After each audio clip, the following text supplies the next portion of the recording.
Hi, this is Alicia at the Columbus Public Library, and I'm here today to talk about some books from 2021 that you might have missed.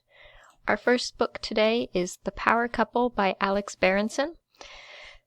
Rebecca and Brian Unsworth appear to have it all. A nice house in the suburbs of Washington, D.C., two well-behaved, healthy teenage children, important government jobs, Rebecca working in counterterrorism for the FBI, and Brian serving as a coder for the National Security Agency. Their lives stand to improve even more as Brian, in his off hours, has just developed and sold a highly profitable app.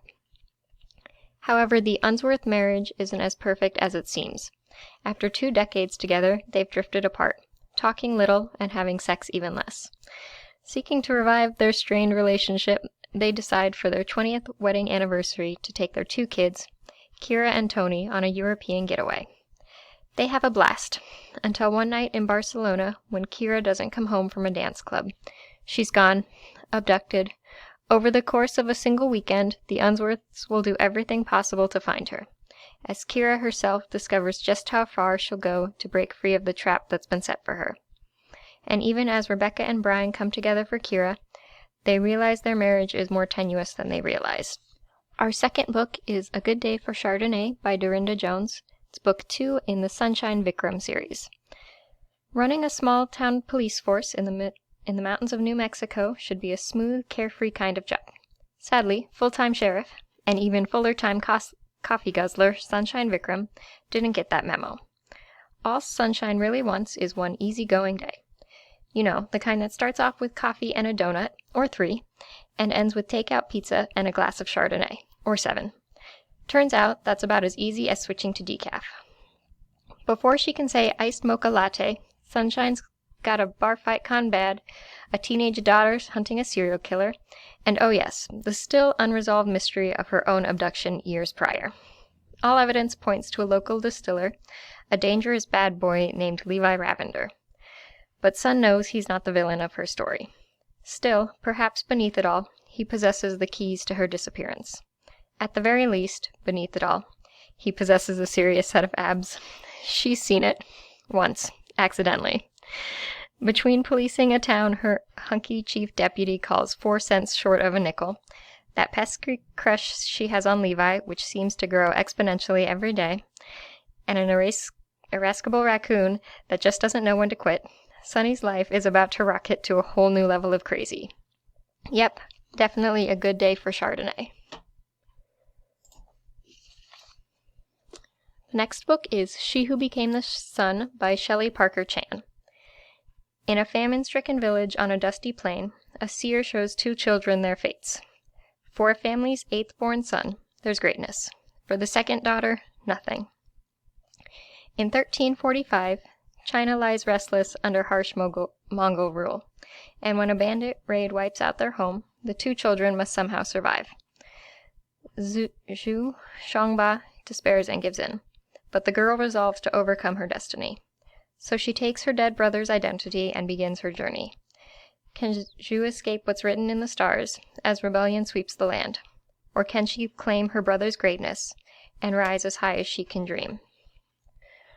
Our next book is A Lot Like Adios by Alexis Daria. The national best-selling author of You Had Me at Hola returns with a seductive second-chance romance about a commitment-phobic Latina and her childhood best friend who has finally returned home. After burning out in her corporate marketing career, Michelle Amato has built a thriving freelance business as a graphic designer. So what if her love life is non-existent? She's perfectly fine being the black sheep of her marriage-obsessed Puerto Rican-Italian family. Besides, the only guy who ever made her want happily ever after disappeared 13 years ago. Gabriel Aguilar left the Bronx at age 18 to escape his parents' demanding expectations, but it also meant saying goodbye to Michelle, his best friend and longtime crush.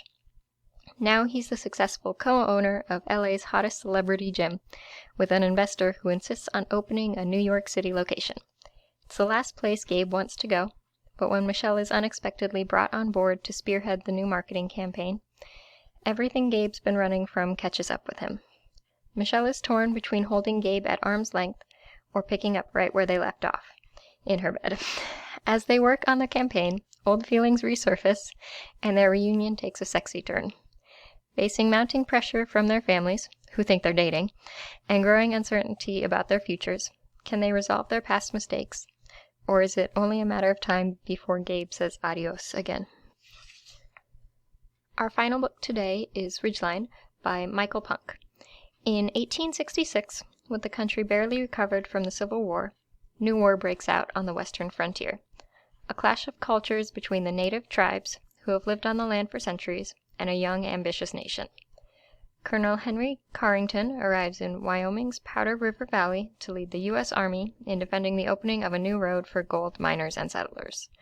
Carrington intends to build a fort in the middle of critical hunting grounds, the home of the Lakota. Red Cloud, one of Lakota's most respected chiefs, and Crazy Horse, a young but visionary warrior, understand full well the implications of this invasion. For the Lakota, the stakes are their home, their cultures, their lives.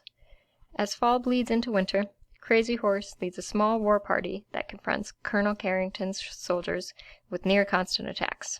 Red Cloud, meanwhile, wants to build the tribal alliance that he knows will be necessary to defeat the soldiers. Colonel Carrington seeks to hold together a U.S. Army beset with internal discord. Carrington's officers are skeptical of their commander's strategy, none more so than Lieutenant George Washington Drummond, who longs to fight a foe he dismisses as inferior in all ways. The rank-and-file soldiers, meanwhile, are still divided by the residue of Civil War, and tempted to desertion by the nearby gold fields.